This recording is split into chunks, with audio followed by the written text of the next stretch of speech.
Bonsoir à toutes et à tous. Nous sommes ravis de vous retrouver à la Fondation Pernod Ricard pour cette dernière rencontre de la saison. Donc, dans le cadre des rencontres Input, je le rappelle, donc c'est une nouvelle série de rencontres que nous avons lancée il y a un an avec Julien Bécourt, donc journaliste et critique d'art, qui vise à explorer les relations donc entre les arts visuels et les arts sonores. Et donc ce soir, nous avons le plaisir de recevoir Mark Leckey. Merci Marc d'avoir accepté notre invitation. Donc on parlera de son travail, mais aussi surtout de sa relation avec le son et la musique. Donc la rencontre, je crois qu'elle se fera en anglais, si je ne me trompe pas. Et voilà, bonne soirée et bonne rencontre à toutes et à tous. Merci.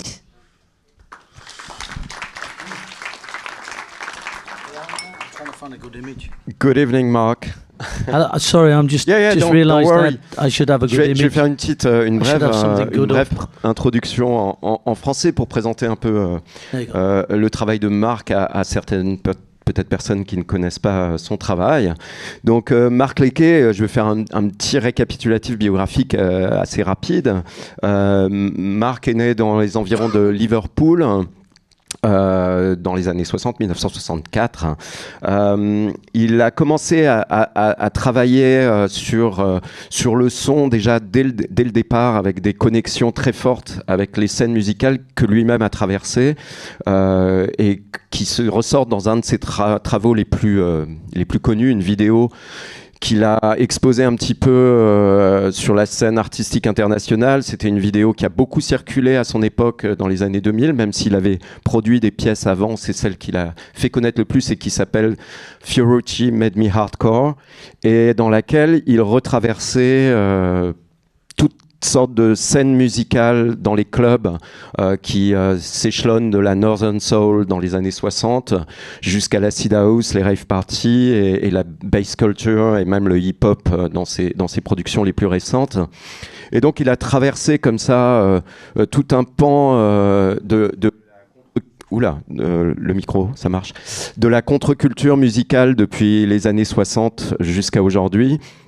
Donc évidemment ça ressort dans son travail, mais d'une manière un petit peu particulière, et je pense que ça a énormément influencé beaucoup d'artistes et de musiciens par la suite, puisque cette vidéo qui a circulé énormément a nourri un courant musical qu'on a appelé tour à tour anthologie ou hypnagogique, mais qui en fait s'attachait beaucoup à la mémoire et aux réminiscences qui traversaient comme ça toutes les fêtes en Angleterre dans les clubs, qui se reliaient aussi à évidemment des contre-cultures très engagées politiquement et très connectées à la working class anglaise. Voilà, donc il a eu une jeunesse traversée aussi par le football, où Mark, I was talking about, like, you were a soccer fan and when you were young, when you were a kid, like yes. And you had like all this culture also of the music, of the party, and so Fiorucci Made Me Hardcore was like kind of the hit, but then et après cette vidéo, il a produit beaucoup de pièces d'installation. On pourra retenir beaucoup les sound systems qu'il avait exposés comme plus ou moins comme des sculptures un peu minimales, c'est-à-dire qu'il y avait un aller-retour entre cette culture populaire et en faire des sculptures à part entière. Et il s'est beaucoup attaché après dans ses installations à donner vie à des objets qui étaient des objets de consommation courante, qui ont un lien aussi avec la réappropriation par la working class de certains symboles du capitalisme, que ce soit les marques de cigarettes, que ce soit we can go on for like plenty of objects that were connected to the capitalism, actually, to the branding and stuff like that. And donc ça va aussi avec la mode, ça va aussi avec tous ces codes-là, mais qui s'est réapproprié dans son travail d'une manière très particulière, un peu spectrale, où d'un coup les objets deviennent quelque chose d'autre, deviennent des entités à part entière, que lui-même, Mark, avait appelé le techno-animisme, c'est-à-dire prêter une sorte d'âme aux objets. Et donc, il fait entendre aussi la voix de Frigidaire, par exemple, dans une de ses installations. Voilà, il y a beaucoup de choses comme ça qu'il a traversées dans ses œuvres et ses installations, très élaborées. Et puis, depuis ces dernières années, il s'est dirigé plutôt vers la représentation des mondes virtuels, de la 3D, des animations en 3D, et toujours en oscillant entre une forme d'enchantement avec la technologie, à nouveau de se réapproprier cette technologie très invasive et très capitaliste en soi. Mais son projet, c'est plutôt de réenchanter le monde avec cette technologie, d'y trouver des aspects peut-être un peu subversifs, en mixant ce côté magique et avec quelque chose qui est de l'ordre de peut-être quelque chose de sociétal, de social même, très engagé politiquement. Et donc c'est intéressant de voir la connexion des deux, et il va sans doute nous en parler. Dans ses projets récents, je vais juste parler je vais lancer avec The Bridge, parce que so you did like a couple of works connected to the bridge, to the representation of a bridge, and I'd like you to talk about those pieces connected to the bridge. Why the bridge? Okay. Sorry, it's a bit brutal. Well, it's a brutalist bridge. That's a good place to start. So It's a classic bit of 1960s, 1970s brutalism. I think it was built around the same time I was born. I hope you can follow me. I don't know, my accent's not as strong as it used to be, but I still have some accent. It's fine for me. Okay, I hope it's fine for everyone. So this is. I grew up just outside of Liverpool in the northwest of England, and as a kid, I don't really. I mean, this is kind of what it was about, but I have vague memories, of that time, and one of my memories is that we used to hang around underneath this bridge. So I went back and photographed this about 4 or 5 years ago. But when I was a child, there was no fence there, and there was no guard at the top. So basically, we used to sit up in that dark alcove at the top. This is when I was about 8 or 9 years old. I don't think we smoked yet, but I don't know what we were doing. But we were up there. Just hanging out, as you do, underneath the motorway bridge.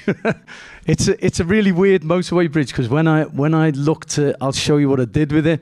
But basically, I don't know if it's the same in France, but usually motorways go underneath and bridges go over.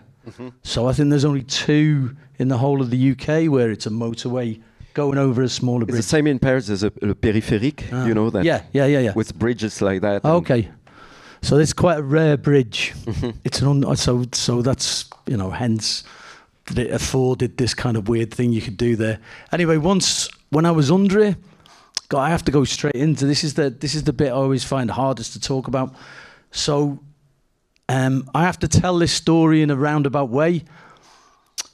So so that's when I'm 8 or 9, and then when I'm about 19 or 20, I have to go back to school to get my exams in order to go to art school, because I left school with not enough exams. So I had to go back and get my exams, and one of the courses I did was like English, like writing. And so I thought I'll write about the time I had an encounter underneath this bridge with the supernatural, right? And I started to write this story, and up to that point, the story for me was true. It was something that happened, like an experience I could remember in the same way. I remember my sister being hit by a car. I remember falling through a plate glass window, and I remember seeing this goblin or this pixie under this bridge, right? True story. True story. Well, this is the whole point, right? This is the whole point. So I'm writing this story, and as I'm writing the story, this is my only memory now. My only memory is of writing the story. So I'm writing this story as if it's true, and as I'm writing it, I'm breaking the spell. I'm dispelling the truth of it in my head. I'm like, this is impossible. This is an impossible encounter. Well, you saw a pixie, a goblin. But the way I wrote the story was that this fairy. This is very hard for me to say with my accent. Fairy, F-A-I-R. Well, actually, it'd be F-A-R-I-E, right? Yeah, right. That's the correct. So a fairy appeared, and very small, dressed all in green, with a little bell on its hat, and little red curly shoes, and just in its appearance, it was mocking me, because it was so ridiculously what you'd assume a representation of a pixie or an elf or a goblin would look like. So there was something. It wasn't that it was malevolent, but it was sardonic, yeah, or sarcastic in some ways, and it terrified me. So I ran hurtling down that slope and ran home, and then kept that. You know, I didn't tell anyone about it. It's not a thing you could talk to your mates or your parents, so I didn't talk about it. And I held it as a secret up till, like I say, I was 19. And then when I was 19, I told the story and broke the spell. And then after that, I didn't believe it. Right. Until I had children again, and watching kind of fairy tales with them, essentially. Right. Kind of brought back the memory. Brought back the memory, and then I started thinking about, could it have been? Yeah, and I don't know. When I made, all right, I'm going to show you some stuff. Okay, I should. I'm just talking now, aren't I? You just want to see pictures, so I made it into this video, this installation. Oh, right. So this is a recreation of the bridge. So this is a Tape Britain, and we built. I say we. They built this enormous reproduction. I'd done something before with fake concrete, and I know that faking concrete is very easy to do. What is it made of? It's just made of plywood. Oh, right. Plywood. You can render it in this very effective. It's like as a theatre trick. It's very easy to do, right? It's and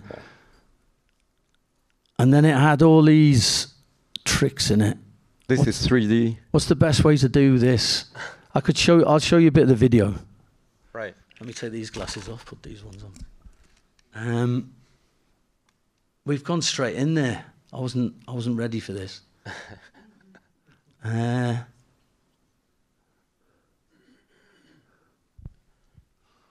Okay, so what I wanted to do with the story was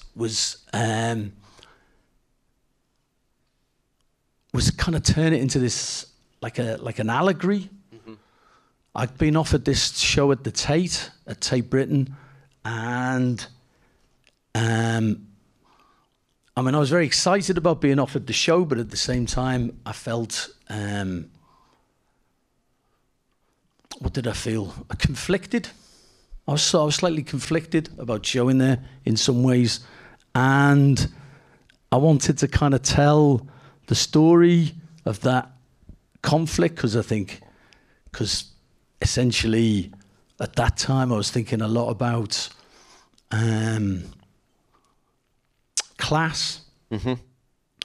and kind of aspiration, and a kind of drive to kind of get to this position where you're recognised, or you become, I don't know, visible in some way, and then when that mm-hmm. moment arrived, like I say, I felt somewhat conflicted about it. It was like a class struggle or something. I wouldn't put it that far. Yeah. Sorry for that. But just the kind of, just the sort of the recognition of this unresolved dialectic within me, I guess, about kind of desire to. I mean, we can get more into this, but you know, to kind of get to get ahead, to get a career, but also then to find yourself at this in this institution, which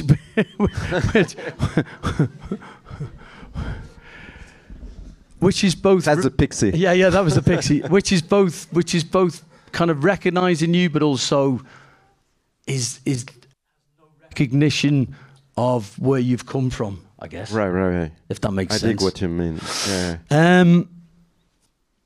So I decided to make this allegory about this boy who sees a pixie like I did, but then I read a lot of like original fairy tales or original tales about fairies, like Irish folklore. Right. And one of the things that happens with the fairies is that they will, I don't know if it's the same here, but they will snatch a child and then replace it with a kind of goblin or a kind of surrogate figure, right? That usually then just ends up dissolving in some way. And the child is taken to fairyland and is, you know, never seen again, right? So I had this, I wanted to make this kind of allegory about being taken from your kind of home, taken from your locality, and kind of basically taken to fairyland, i.e. the art world, and you know, enjoying, because when you go to fairyland is endless dancing. Like in the mythology, it's like you just dance and party, but you party and dance in a way that that is exhausting. It just, you know, you dance for thousands of years. So it was like, so I took these fairy tales and then I collided that with like, I don't know if you have the same over here, but you have like, ever since the sort of late 60s, early 70s in the UK, you've had films which are try to represent something of working class culture, and the story they always alight on that's become a cliche is the lad in a gang who wants a better life and wants to get out of that gang, but is kind of like forced back in. Yeah. I mean, they're still making them now. Were you informed by that? I mean, were you watching those movies and being into those kind of fairy tales, like connected to a visual culture and cinema culture when you were like 19? Yes, definitely. Yeah, definitely. Well, just that thing of seeing that kind of excitement you'd feel about seeing your, you know, who you were represented on screen, you know, was always exciting to see. So you'd go as a gang to see those stories of like gang culture, you know? And they were always disappointing. They were always. But anyway, so I tried to mash these two things together, and oh, you know what? I'm just going to show stuff. I'll stop talking. Yep.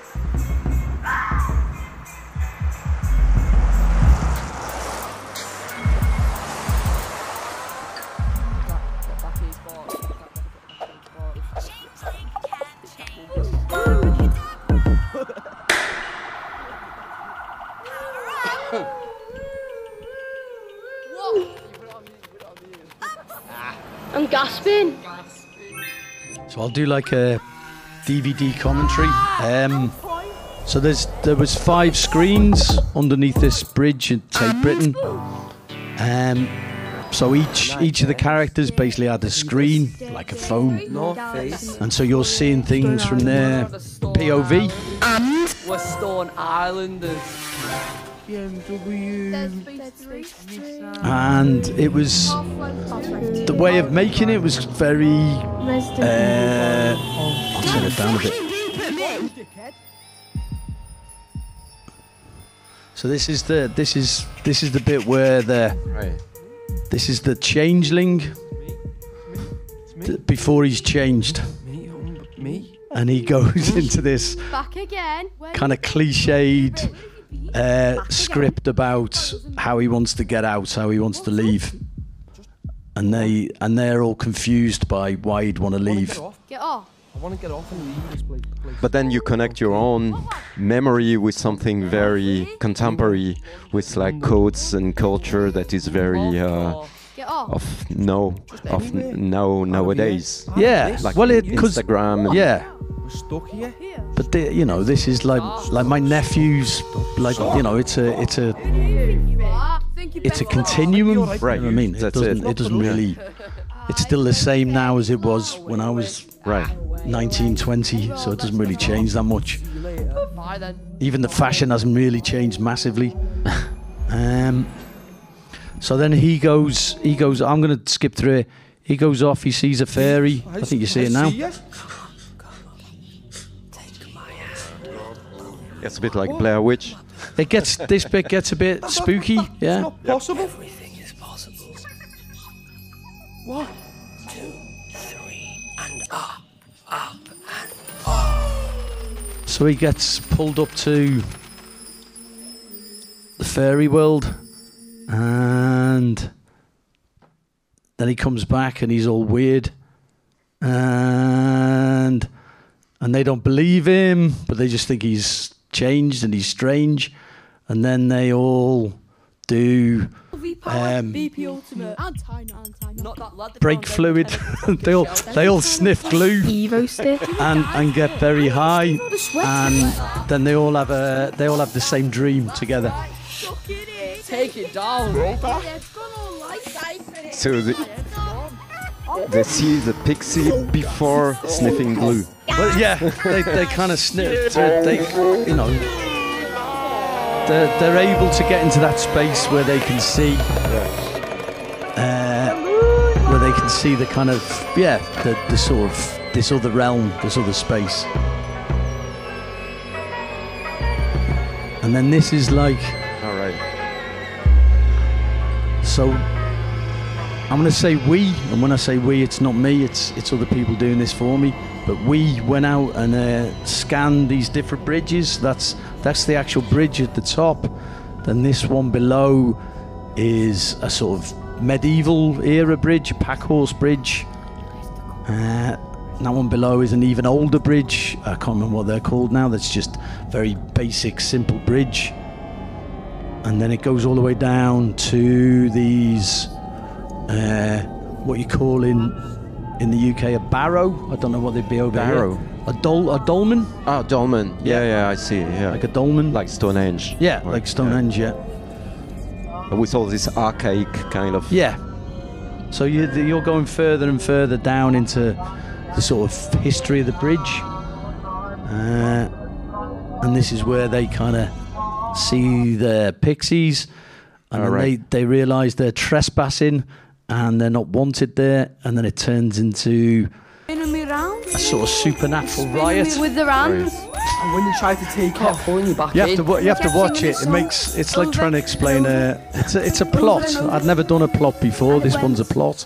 And it went. But I'll get to the best bit, which is the end.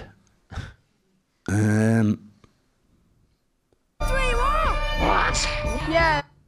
So we're going to this. We found this bridge just outside London that looked the same as the bridge, my bridge, and we took these actors and friends and dressed them up in these costumes, and some of them were gymnasts. Mm-hmm.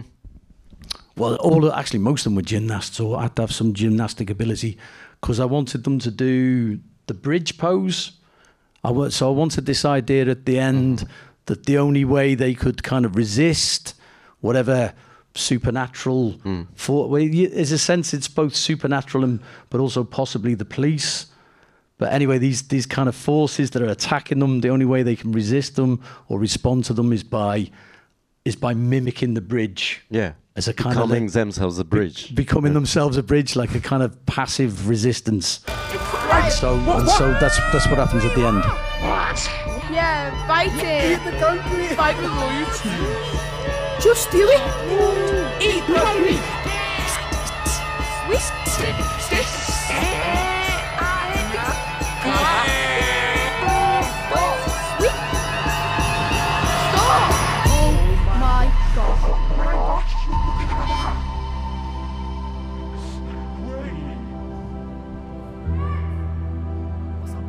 What are you doing? What's going on? Now you're all doing it. I got what? Stop, will you? Stop! Thump. Thump. Because I like this idea in music. A lot of the music I listen to, like especially now, I think there's a thing I always hear where it's like they're trying to impersonate the internet. They're trying to mimic the internet in this very kind of like abstract way. And that's what I wanted. It's this idea of trying to understand something by... And it's We all quite start lyrical. doing it. You know, this quite Then lyrical, one by one, like one. romanticizing Like a also rip- this. Yeah, One and it's very two. romantic, yeah. And then one by one. Yeah.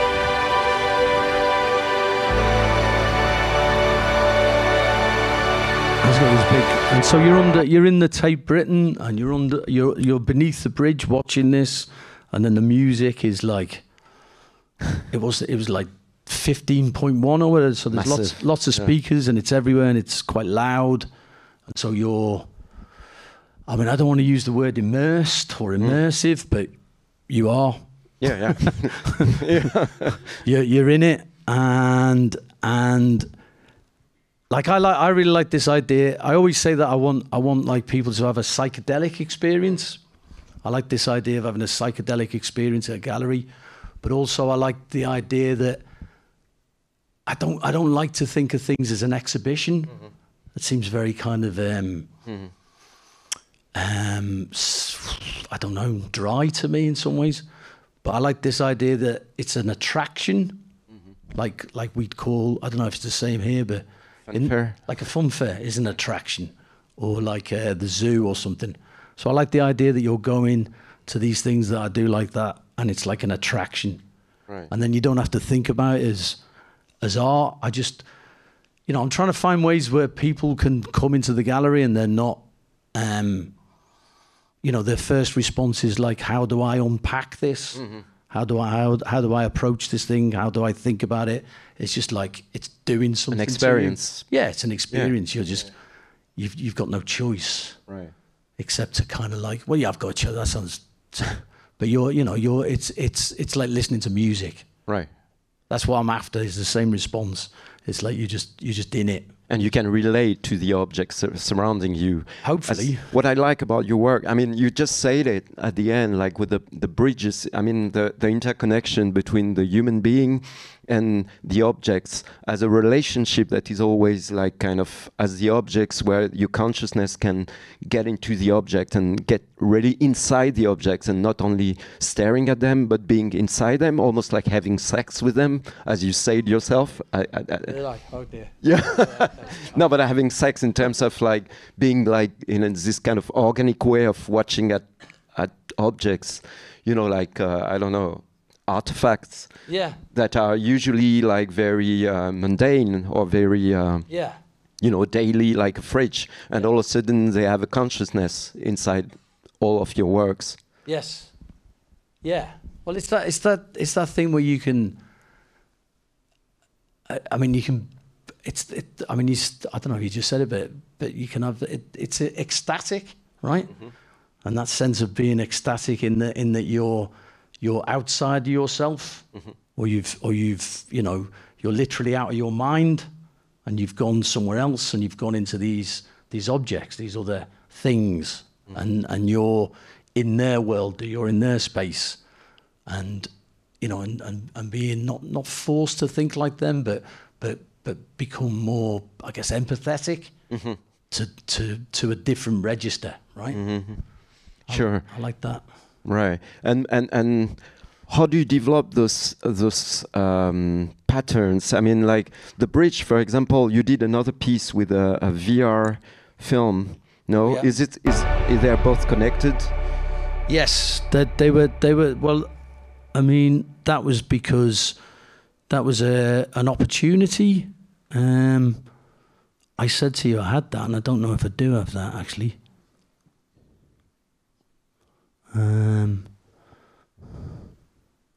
It's not a big deal if you can show. I show don't think I do have that one. I thought I did, but I don't.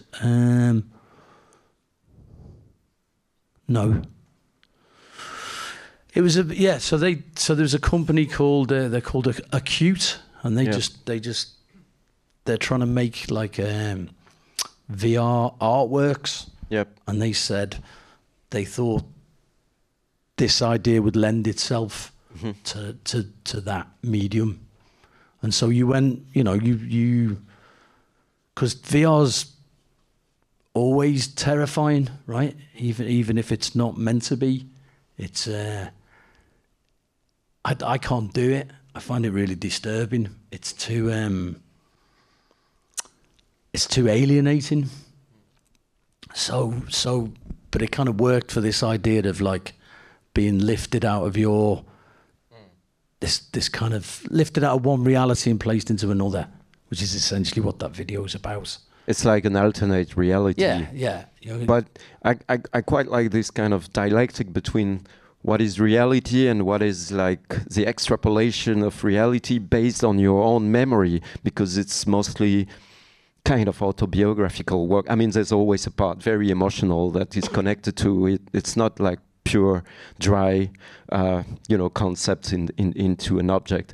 It's just like your own memory is like transfused into objects.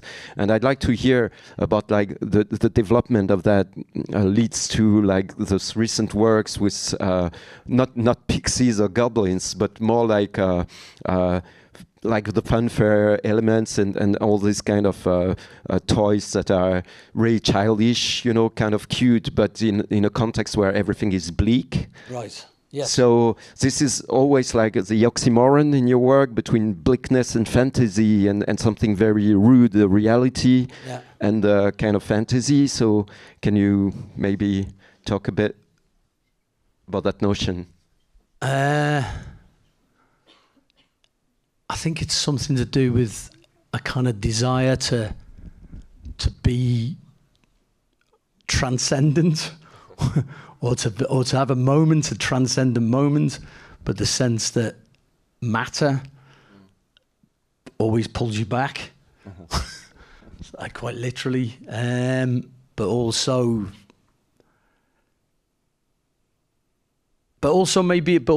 kind of if you. But also that you can approach material reality as a means to transcend, or a means to kind of like not necessarily transcend, but to go beyond, right? To go beyond that material reality, that kind of given the kind of immanent frame, and try and find a way, not of escape, but of either enhancing that to a degree where it becomes something else, becomes another experience. Or an entirely new one. Yeah. Right. Yeah. So you're using these things like, at the moment I'm trying to make a film. I'm trying to write a film script. Like narrative. Yeah, like a proper.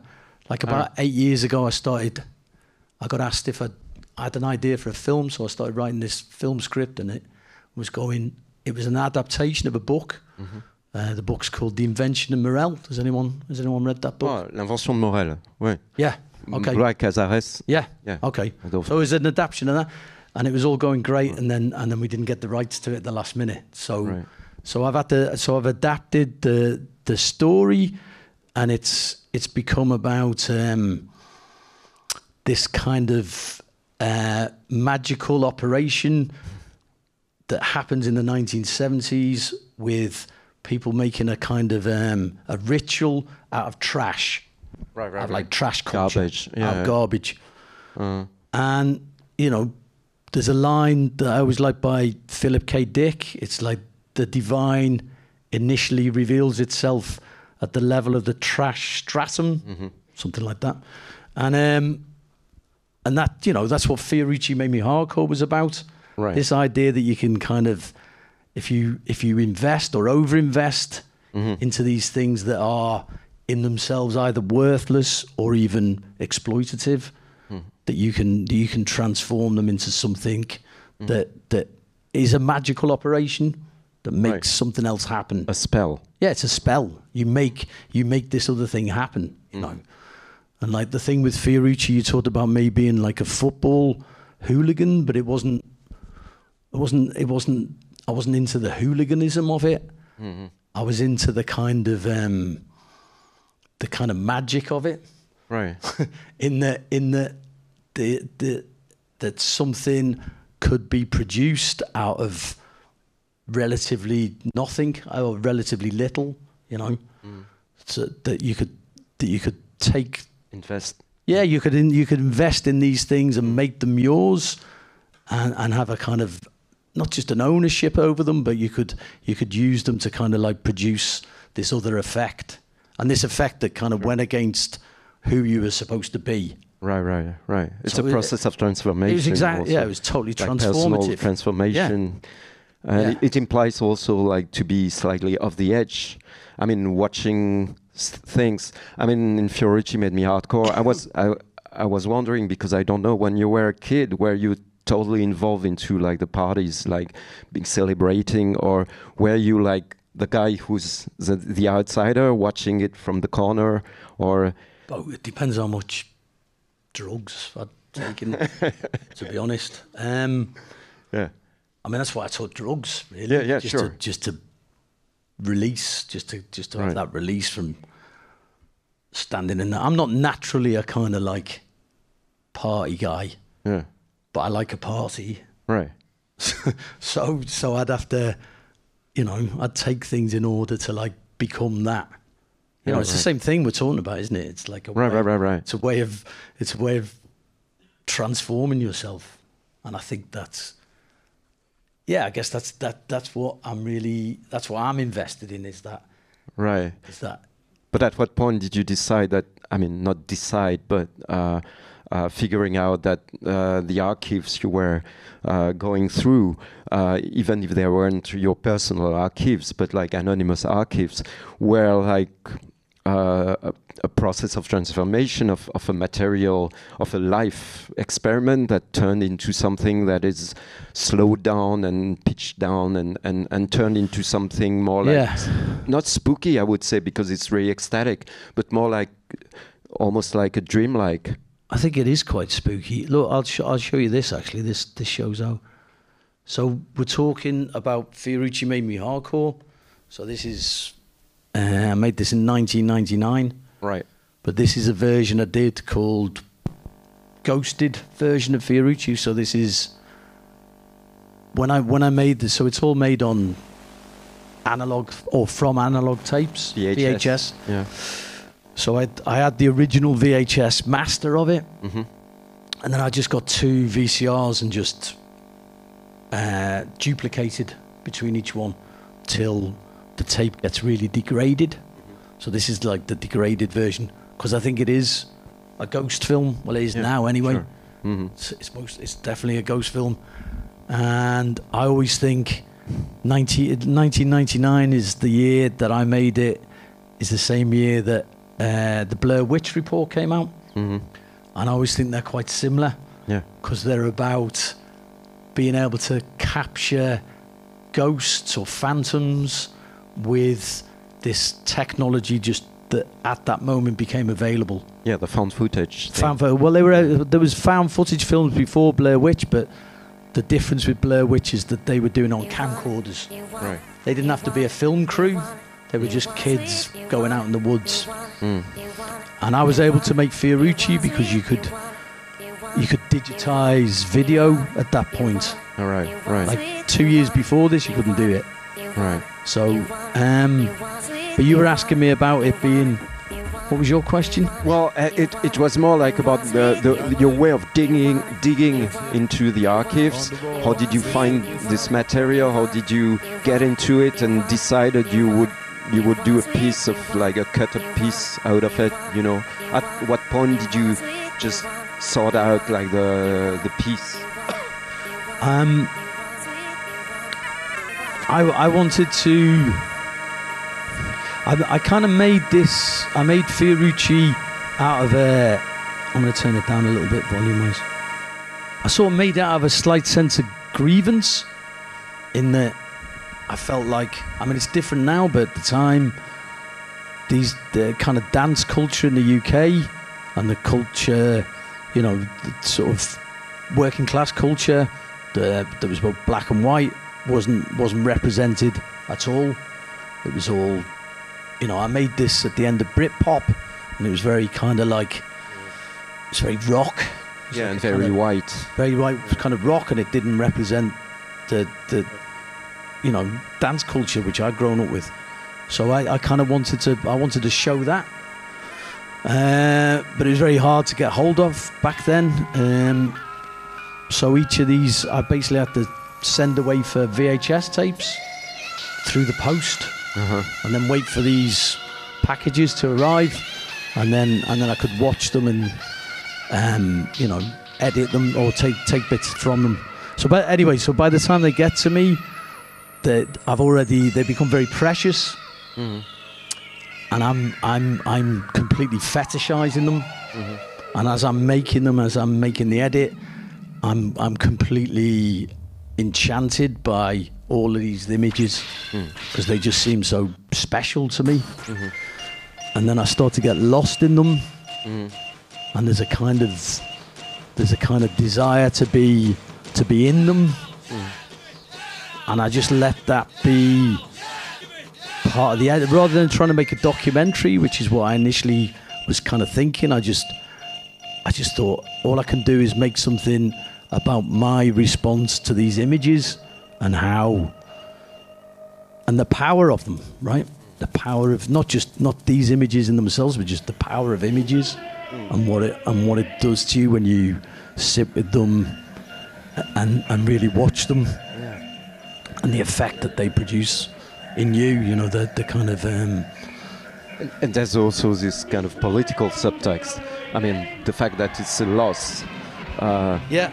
It's because it's quite, maybe not nostalgic, but there's something going on that is lost forever, and it's very interesting to figure out that it was made in 1919, because nowadays it's all those kind of archives are resurrected towards internet, towards YouTube. Basically, there's plenty. I mean, even myself, I just dig sometimes in like old rave parties that I were part of, and there's like this kind of distanciation, really weird.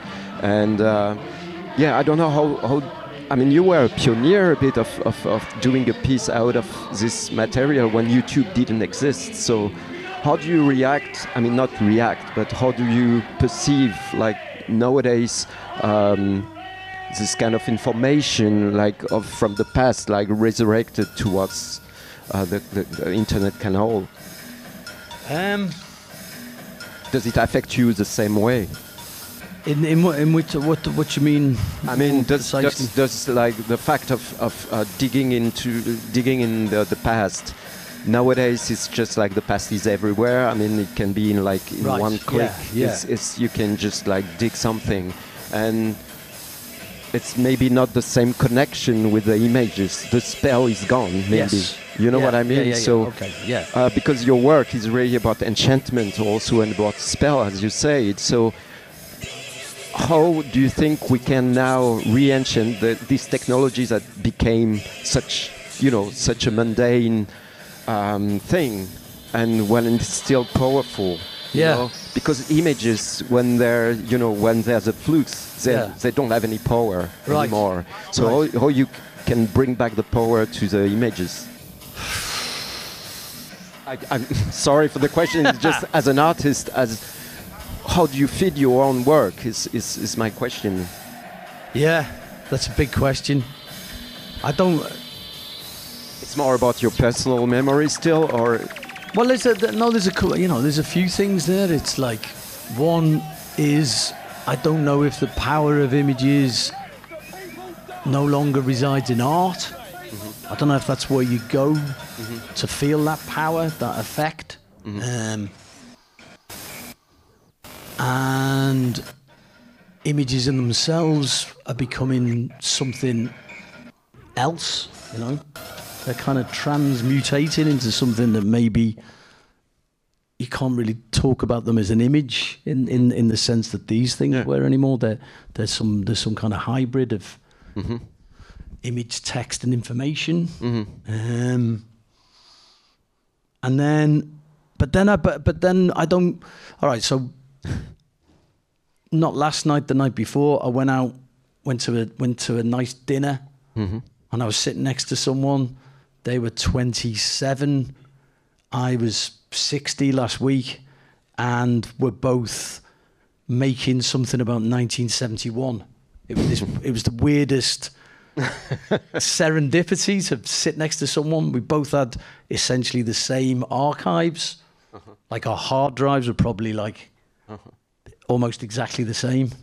And she was like deeply immersed and invested in 1971. And why this year especially? Well, for me, and it was a similar thing. It's like it's basically this moment that's at the end of the 60s. So it's a kind of it's where a kind of cynicism started to appear. Yeah, it starts to, but also a kind of. But then if you dig deeper, it's also the beginning of a new politics, the kind of new left. So it's not entirely just there's a split almost.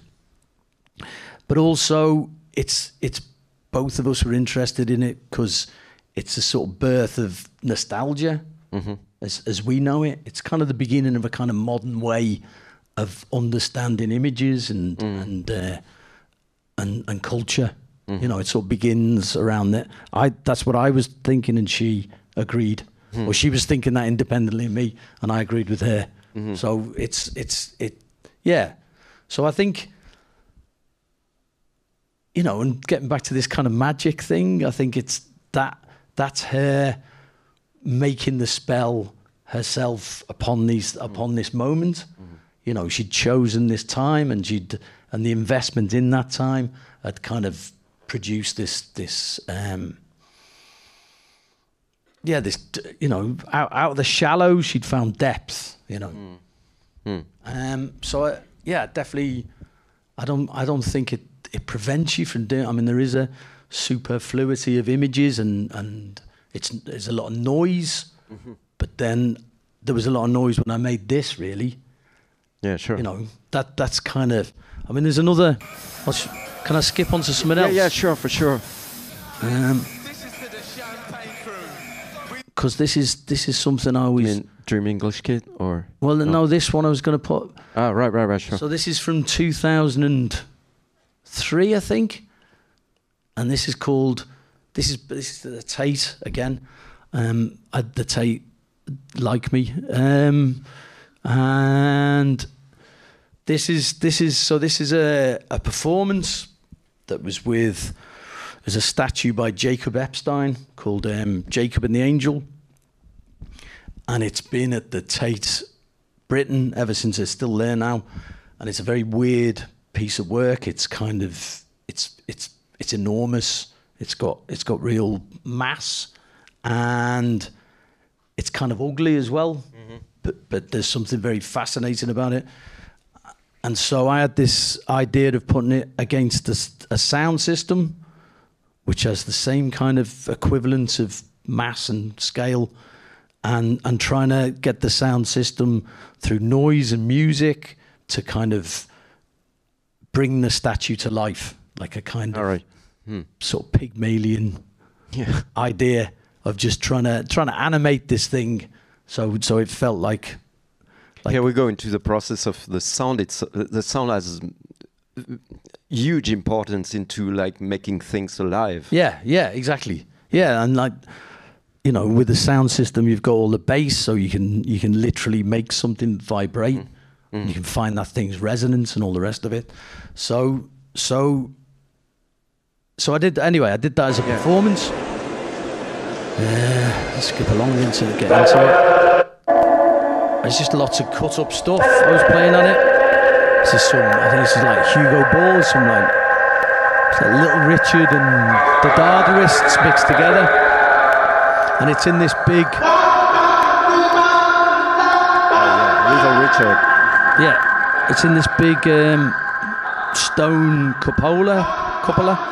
So it's all the sounds bouncing around like. So it's very physical, and that's what I was after when I did it. That's what I wanted to do. But then afterwards, I kind of started to think. I started to think of it as a piece of like as this sort of as a ritual, and the ritual as a piece of art appreciation, where you're trying to understand something. Just in this case, it happened to be an artwork, but you could be trying to understand anything.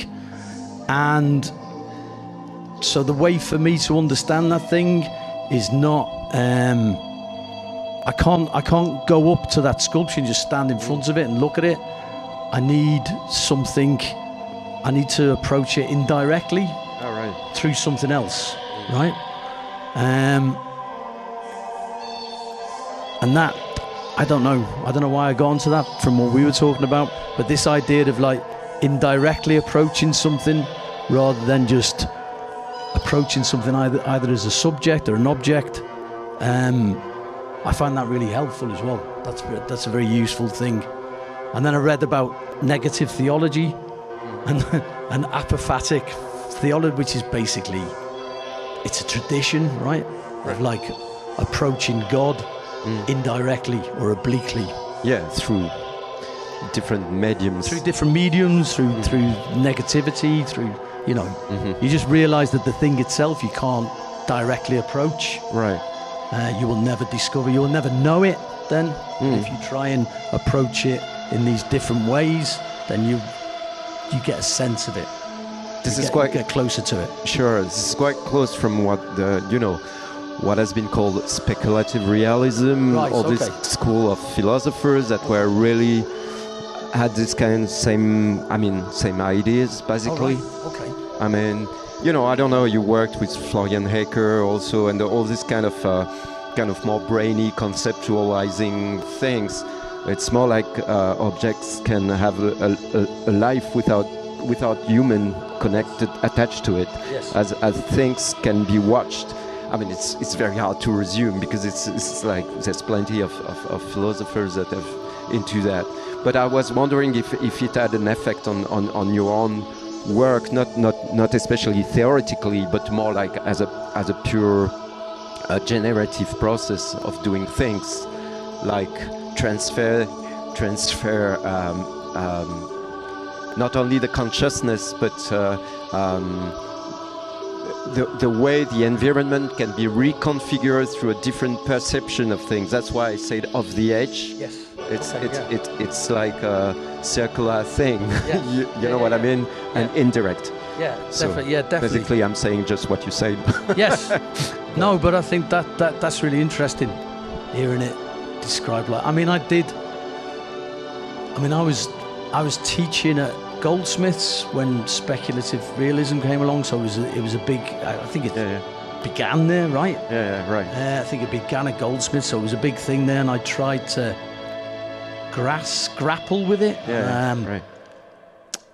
And I couldn't. So but I was interested in it, and so I. Yeah, sometimes it's very, very obscure. I mean, the concepts are pretty harsh sometimes.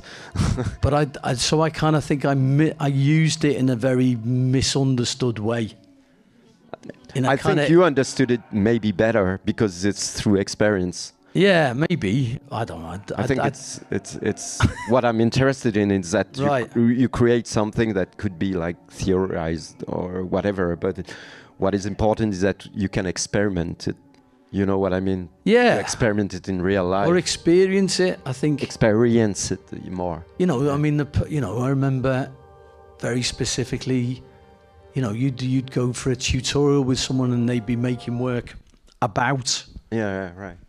object-orientated ontology, and it's like, then it just becomes a sort of translation or transcoding of this thing. It's like, but if you try and metabolize it in some way, that's exactly. It's more like experience it. It's more like metabolizing it.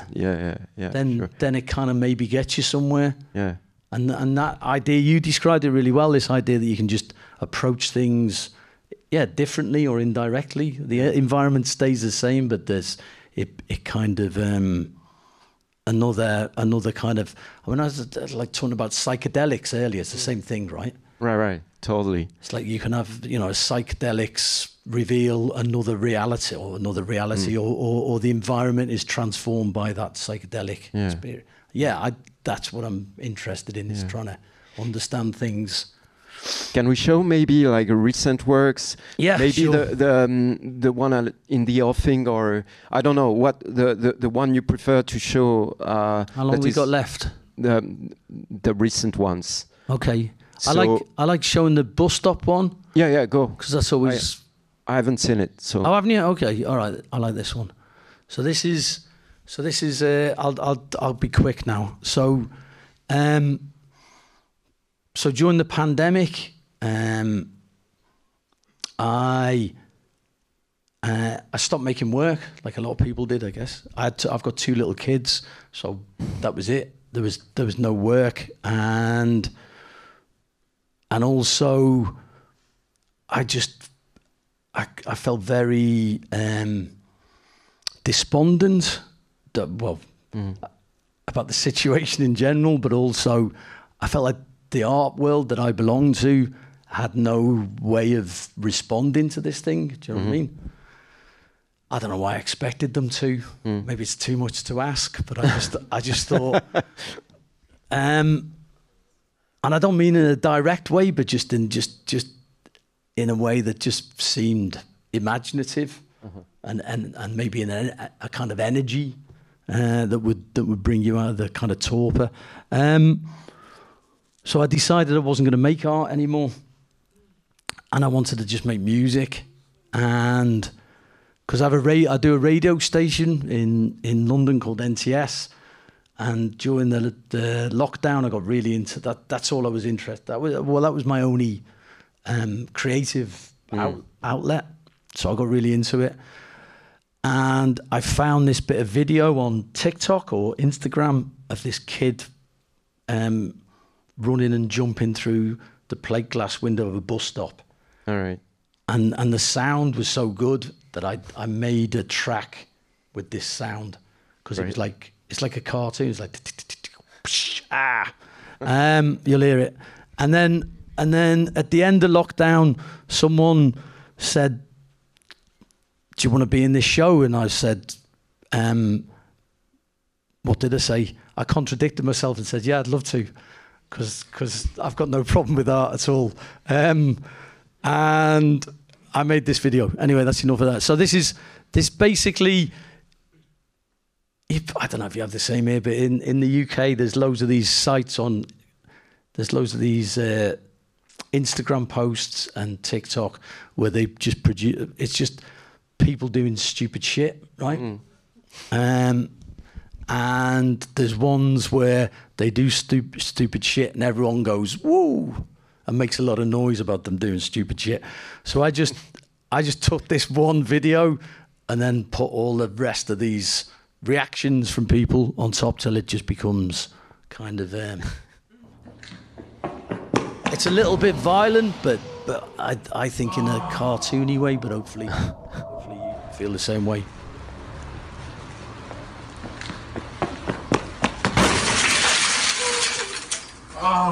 It's very short.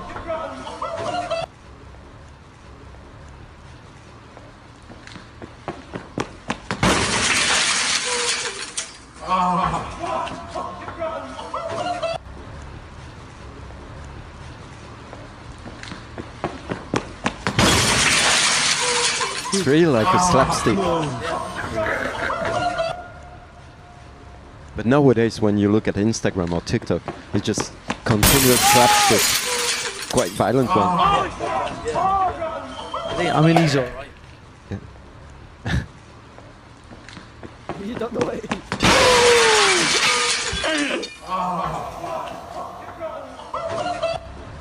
Oh my god.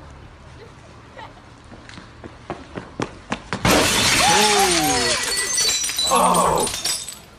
What the fuck? This is in France, no? I've heard it. I've heard in that. It is in Wales. It's not in French.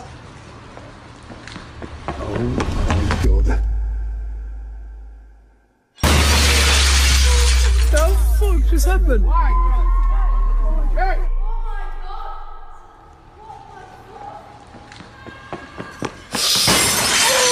He did it. Oh my Jesus Christ! Oh my God, you did it! Oh my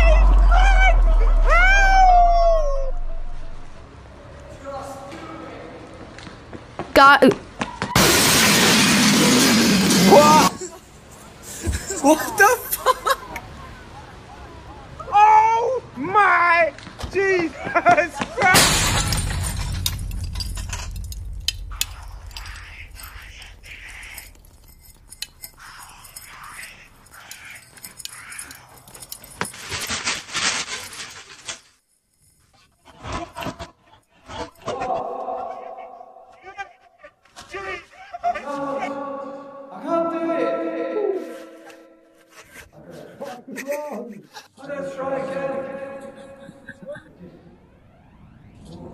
It's literally breaking through. Yeah, it's very pandemic video. There's a lot of frustration in it.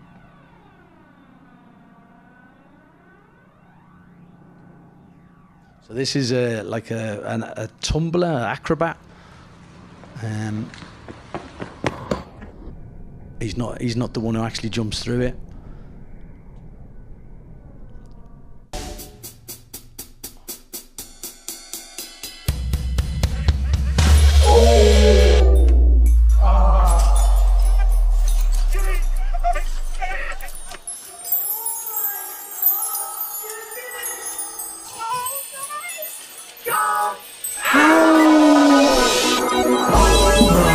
Jesus Christ.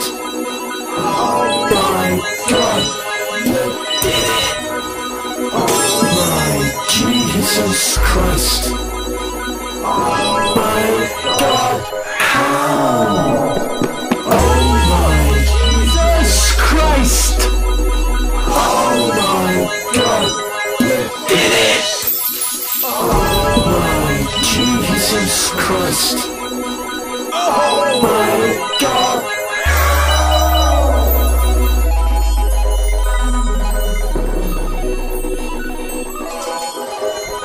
So what? It goes on. There's more, but it's what I liked about this was that. I mean, getting back to what we were talking about before, I guess one of the other environments that I always want to change is the art world. Mm-hmm. or have the art world become something that I don't feel as kind of repelled by. Yeah, sure. Even though, you know, I have a lot of love for it, there's things in it that I don't. And one of the ways of kind of overcoming that that I found with this is to think of this as a music video, or that I'm making something with music and video. Blur the lines. Yeah. Well, not to blur the line, but just not to think about it as art. Yeah. Not to think I was making an art video, and it gave me a lot of. I was sort of released from the idea of overthinking things or trying to think what it meant or position it in any way, and I could just make something that was quite stupid. Yeah, but it reminded me like Yves Klein jumping also. Right. You know, it's just, but it's like as if nowadays we can have like being inside, outside, in every angle possible. Yes, exactly. Yeah. You know, it's like rotating around the subject instead of seeing it straight forward. Exactly. You know, yeah. And being inside, outside, on it. It's like a 3D object. Yeah, exactly. That's what I wanted. I like this. I like this idea that he doesn't go through the bus stop. The bus stop goes through him. Yeah, right. I like that. I like trying to think of it like that when I was making it. Can I show one more video? Yeah, for sure. Up? It's very short. And then I'll talk briefly about like your lab and your connection with music scene. Yeah. So this is the last thing I made. This was I was asked to do this show down in Margate at the seaside, and that was kind of the theme of the show. So I made a video about like an English seaside town, like in Brighton or something. Like Margate's like Brighton, but not as nice. But there's a pier and a fun fair. And yeah, it's exactly, it's like that. Yeah.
is in Arabic.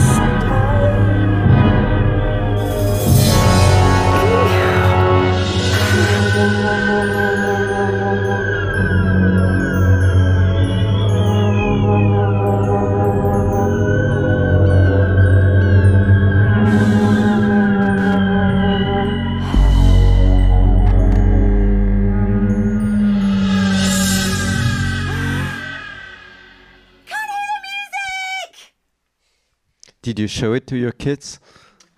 Yeah, they weren't impressed. Yeah. But it did come out of watching a lot of kids' TV with them. Right. I really like that aesthetic. I have a lot of them.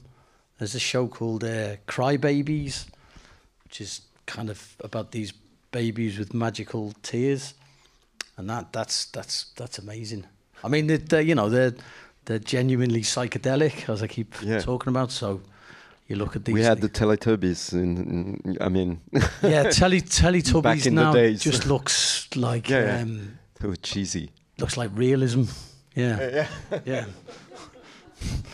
They've moved on to a whole other plane of existence. Yeah. And what about the music itself? I mean, is that like, because there's sounds of fanfare and really like child programs, TV programs. How did you mix up that? Yeah, well, what I do now when I'm making something is I work with musicians. Yeah, for sure. In that one, there's like at the end there's a big organ. There's a type of organ that's associated with the seaside in the UK. And we went and recorded someone playing them. Got lots of 8-chip stuff from the recorded video. Yeah, even like the games. Yeah, the arcade games. Yeah, the exactly. arcade games. Yeah. Yeah, so I love all that. So that's how I make something. I'll just start collecting stuff. Mm-hmm. Make a big hard drive full of stuff, and then as I'm making it, I'll find the need for something, or I'll have an idea, and then go out and record that, and it's collage. It's basically just it's just collage, and it's I was listening to someone the other day talking about 80s and 90s neo-expressionist films, and they were putting a lot of things in there. But basically, they were talking about how at that period there was a lot of use of artifice, a lot of kind of neon lights and smoke, and I'm definitely influenced by that kind of aesthetic. And that's what I grew up with, I guess. Even the Enter the Void of Gaspar Noé, there's like plenty of neon lights like that, or even LEDs. I think I I stole that from him, didn't I? Maybe unconsciously. Yeah. But I thought the visuals in that film are amazing. So I probably did. But there's also this thing of like floating. Yeah, exactly. All that. Yeah.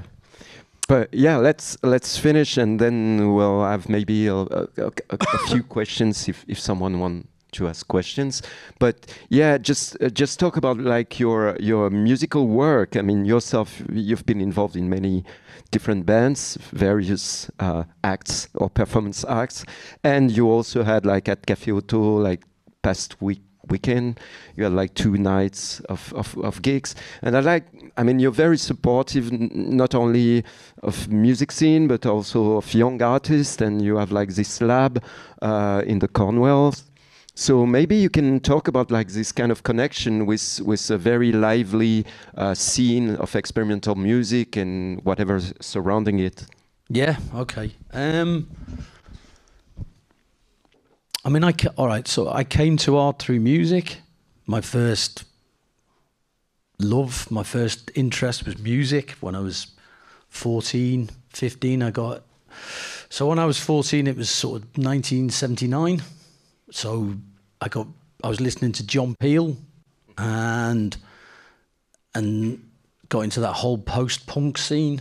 I was into bands like Crass and like Joy Division, all the rest of it. And I'd go to this record shop called Probe, and I'd buy a record every week or whatever, and then I bring it home, and you know all this thing boomers say about fetishizing records. But in those records, in those sleeves, would be information, right? Not just about where they were made and how they were produced, but about politics and about art. You know, I found out, basically, I learned politics through Scritti Politti, because they were talking about Gramsci, and I wanted to know who Gramsci was. Yeah, for sure. So I went to the library and started reading about Marxism. I got into art through looking at Russian constructivism, because that was a favourite at that time. People were using that. So anyway, so I came to art or appreciation of like aesthetics through music. And so I've always, and then I mean, that's kind of what the first thing was. The bridge piece is a sense of then entering into the art world, and in some ways being taken out of that in a little bit. And I got, you know, I felt like I had to understand art, and I had to kind of, you know, I always struggled with the kind of theoretical concerns of it. So it was like, well, I need to dig deeper. I need to learn more. And then I got to the point where I was like, no, I don't. It's like everything I ever understood through music.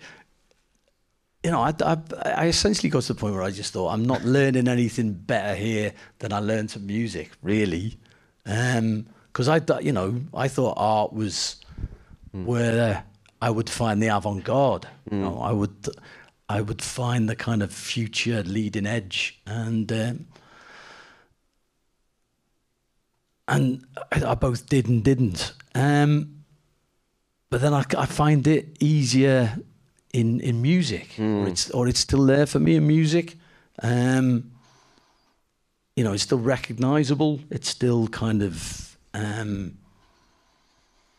know, there's a kind of continuum that I'm kind of always drawn to. I'd quite like to not be drawn to it sometimes. I'd like to just give up and start gardening or something like that. But I still really like people doing new things with music. And then also at the same time in London, I don't know about here, maybe there's a sense in Paris it's going on as well, that music and art, there's a space kind of developing again between the two. A lot of artists I know make music, and a lot of musicians that I know are interested in art. So that I just wanted to be in that space, or try and occupy that space in some way, and try and expand it as much as possible. So yeah, that's kind of, and like I say, I just,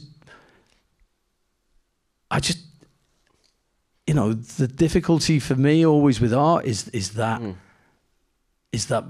kind of voice that's constantly telling you about where, you know, I'll be making something, and a voice that's like the sound of a freeze critic or something is in my ear going, and Leckey is blurring the boundaries between, and I'm like, no, fucking shut up and just leave me alone and let me just try and do something, you know what I mean?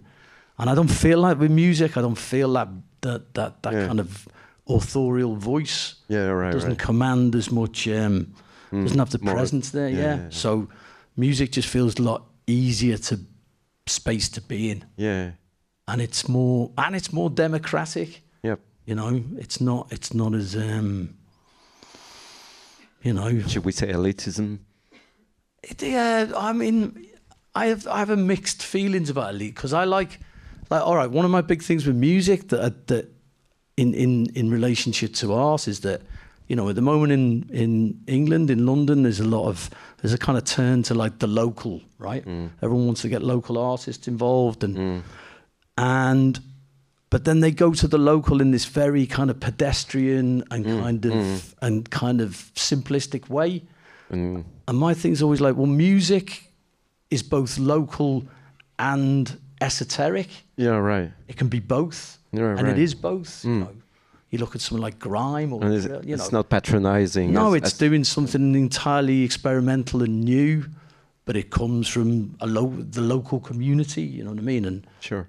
And art always fails to kind of grasp that. It just or it's unable to grasp that, I think, in a lot of ways. So that's another thing I like about music. It's like communitarist. Yeah, it just feels more like you're in London. So in the art world, you're in the art world. Yeah, right. If you're in music, you're in London. You know. Yeah, it's like you're more in touch with. What was that? I thought I had something. Yeah. So yeah. And your lab in Cornwall. Well, that was meant to move around. That's like a school. That's like an art school. That was. No, it's not art. That's the whole point. It's like it's that's the whole point. It's a music and video school. Yeah. And then we don't talk about art. Yeah. But they make art. Yeah. Right. And again, it's the same thing, because if you say art, then the people you want to, it's for school leavers. It's for young school leavers, and you know, if you say art, then it will be inevitably be middle class, right? Right. But if you say it's about music and video, then you kind of get round that. Yeah, the best art is when you forget it's art. Yeah, exactly. Yeah. So. Yeah. Yeah, it's all that. Yeah, thanks a lot. Maybe we can pass the mic for a few questions.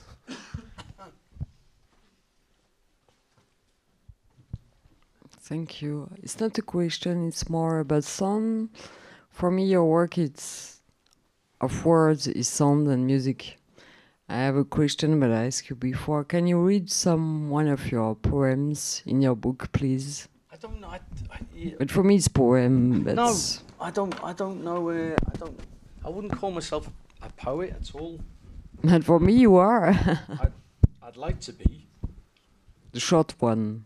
You know there is short text in your book. I don't know if I could find a short one.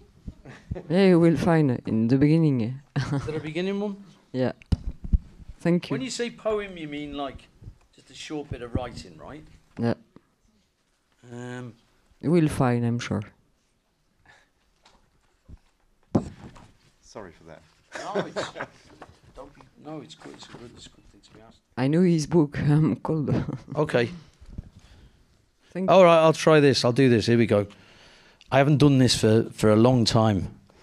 So this is from a performance, like a lecture performance I did back in 2009, which is called In the Long Tail, and it was all about this idea of it was this kind of emerging notion of the internet at the time, which was to do with a redistribution of kind of production and consumption, right? And how things no longer were produced in, like, you know, elite organizations, or what they call now like legacy media. It kind of happens at the other end, right? And then goes up. And that was this is back in the days when people were kind of still a bit optimistic about the internet. And I haven't read this for ages, so I don't know if I think I was feeling a bit more ambivalent at that time. Okay, so this is the very end of it. It goes, you got the sound, there's like a drone going on, and I'm going, the swarm machine begins to thrum again, humming the song of myself. Their fugue begins, and once more I am assumed by the swarm, made manifest in its multitude, between like minds, swarming out and surrounding me, here in this moment of shared mutualism. That's a terrible line. And I surrender to the attraction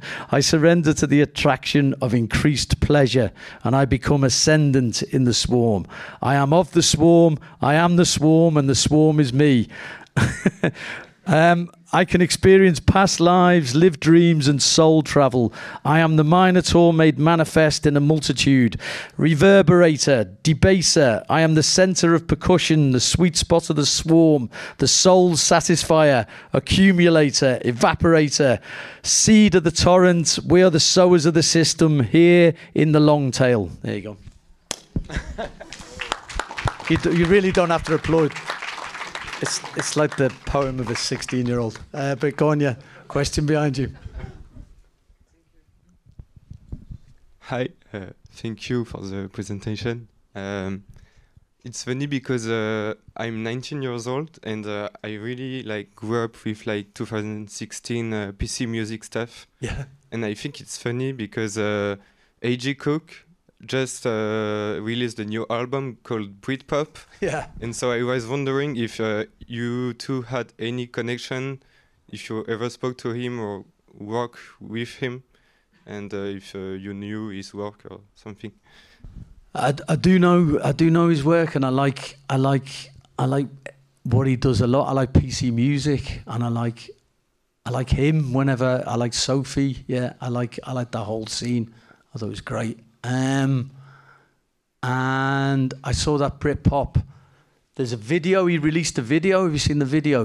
The video is kind of amazing. I can't remember. I don't know what the song is, but the video is amazing. It's it's a bit AI, but it's sort of mixed in a way that's very, I don't know how they've done it technically. It's great anyway, but it's very excessive and kind of verbose, and it's great. And I really liked it. And I don't know. I reached out once to this other band to see if they wanted a music video, and I never heard back. So that kind of that experience put me off ever. I mean, I don't really go out. I'm not going to move in the same circles as him, so it's unlikely. But you know, if he did ever kind of, I'd be interested. That's kind of what I was trying to babble towards. But yeah, no, I think. So yeah, so you're 19 now. So when was there kind of peak? When was PC music kind of 2010? 10 years back. 18? I don't know. I grew up with that period.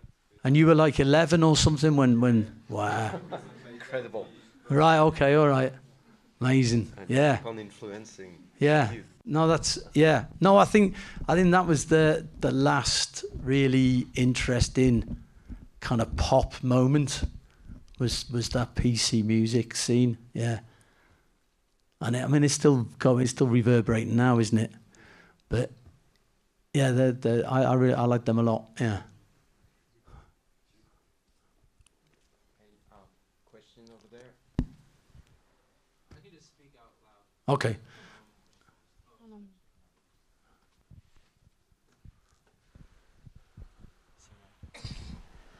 Hi. Thank you, and just good job for everything you do. Seriously. Oh, that's nice to hear. That's nice when someone's. Really. No, that's good. You're deserving of it. No, good job is the nicest thing someone can say to you, isn't it? I mean, genuinely. Truly. I'd like to say that, ask. Your early work was very analog, and you shot with a lot of, I think, physicality and mysticism. Was it hard getting into CGI and working with objects, unlike sound that you can't touch? It's I work with a lot of analog stuff, and so when I see your last video, it just blows my mind. I can't grasp just how'd you open yourself up to that? I don't think I had a choice. I think it's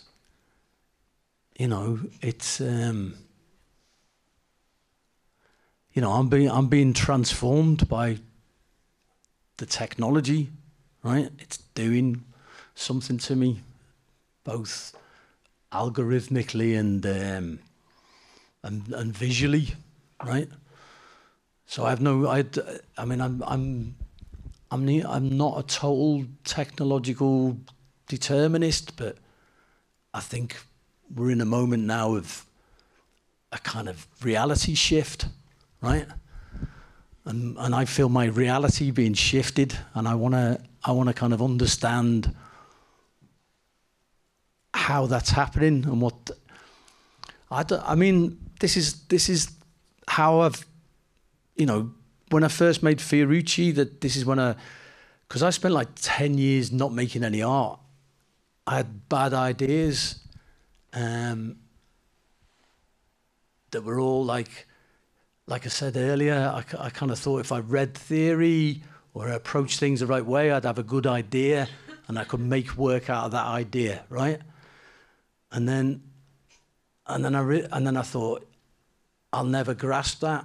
At the time, I thought it was beyond me. I didn't have the intellectual capacity to make art. And then with Fiorucci, I kind of, as I was making it, I realised that I could, if I made things from my own experience, then I didn't have that anxiety about it, right?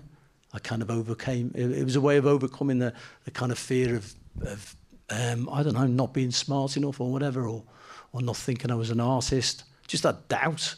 I think that's a big part of being an artist, right? Is just being assailed constantly by doubt and anxiety.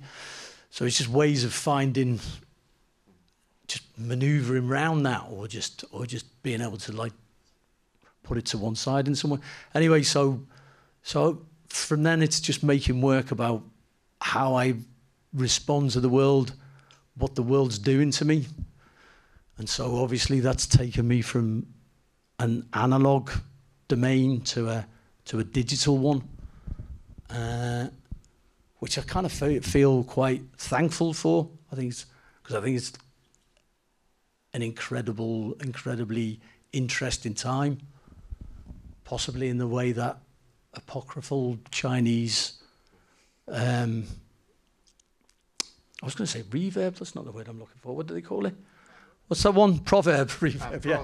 Reverb, too much music. What's the, may you live in interesting times, right? As a curse, right? Do you know that one? So I think the last 20 years, it actually shorter than that, probably since around whenever the iPhone was introduced. I think that's when things changed for me. It was like suddenly you were in another. It felt, going back to what we were talking about earlier, it felt like magic. It felt like a kind of a world that I could no longer grasp in the way that you're talking about it. It's like physicality seemed to just kind of like evaporate or kind of dematerialize. And I felt that acutely. I just every day I would kind of feel this kind of change in the weight of things, in the kind of gravity of things, and so art allows me to kind of like be able to like we talked before, metabolize that stuff, like process it, sublimate it, like just not feel not feel so much at the mercy of it, or at the kind of that this machine is kind of like processing.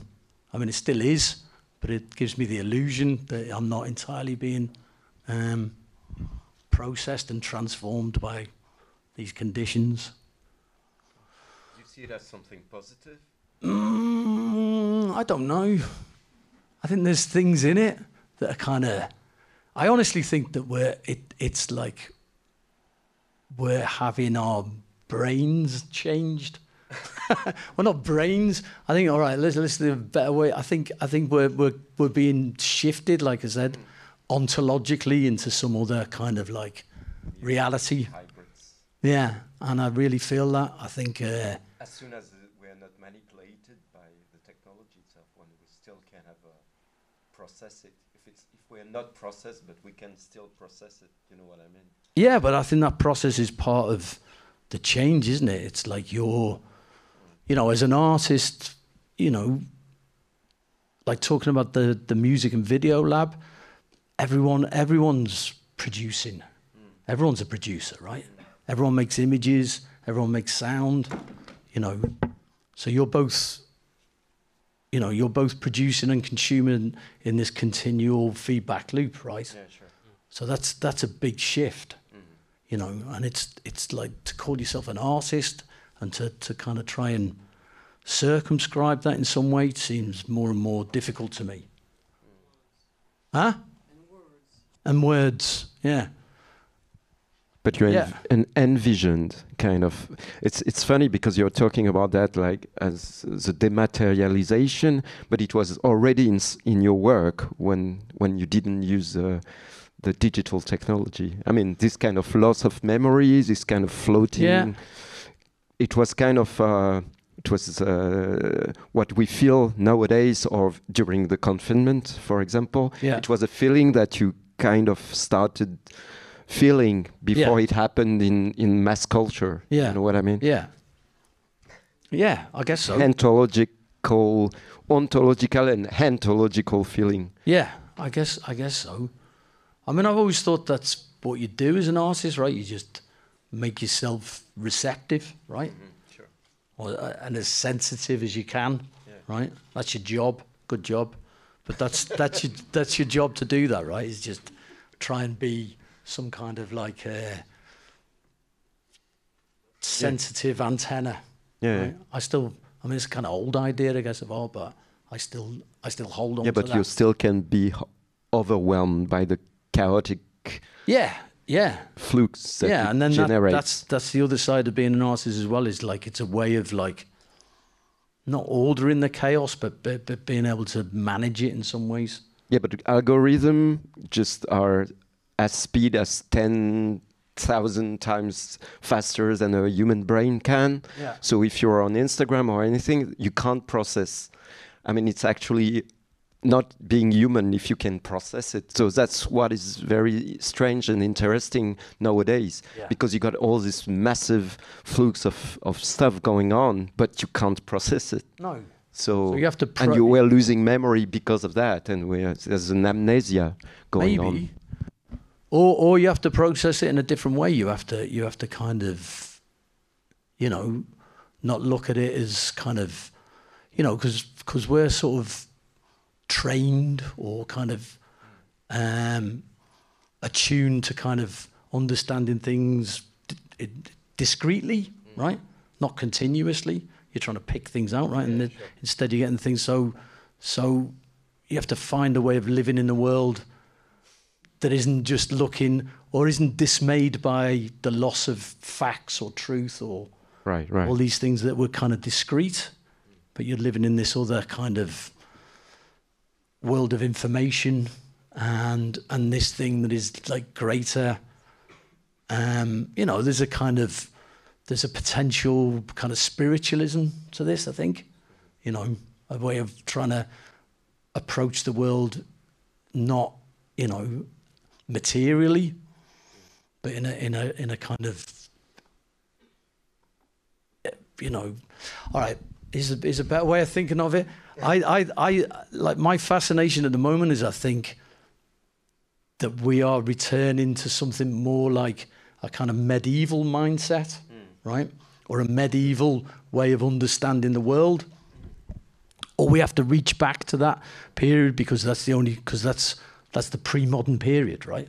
Sure. And we have to go, it's like the modern period no longer kind of gives us the kind of sense of who we are, right? We can't reach back to that anymore because, like I say, it just fills you full of dismay, right? So you have to look back to a period of pre-modern age and understand how the world was navigated in that time.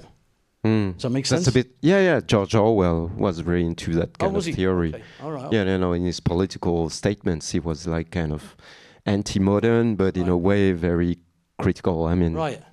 It's not anti-modern. It's just more a sense of like that it no longer coheres. That kind of modern, rational kind of way of approaching the world. It can't. It's no longer useful in any real way, or particularly as an artist, maybe.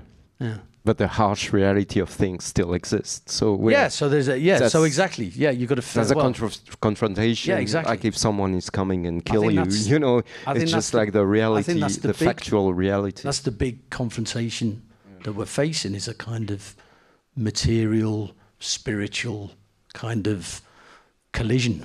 Yeah. But it's not dissociated. No. Otherwise, we'll get back to Descartes, and that sucks. Yeah, yeah. Thank you, Julien. Maybe we can have a very last question in the public before the end of the talk, and after we can have a drink at the Café Mirette. Go on, one more. I love a question. Don't let me down. Davide. Ah, great. Davide. Thanks for everything. How much Liverpool is important for you? Because it's a great town. I love it. My wife is from there. Oh, is she? Okay. But it's not an easy town if you're involved in art, I believe. It's changing a bit because it's a biennale and everything, but it's quite a tough place to grow up, I guess. How important was for your... That's interesting. So, all right, there's a couple of things. One is I'm not actually from Liverpool itself, and Liverpool, more than any other city or place I know, polices its borders in such a rigorous and kind of absolute way. So basically, in Liverpool, you're only a Scouser, which is someone from Liverpool, by the colour of your bins. If you don't have the right colour bin, then you can't call yourself a Scouser, right? You're a woolly back. You're a woolly back. There you go, thank you. I'm a woolly back. I'm what they call a bad wool, because I'm not quite from there. So obviously I carry a huge amount of resentment about that. But more interestingly, in terms of what you're saying, so there's the Biennale, right? But the Biennale kind of falls into the trap I was talking about before, if that it doesn't acknowledge, or it hasn't really acknowledged, kind of the local community, right? It just landed in Liverpool and said, we're going to introduce you to like contemporary international art.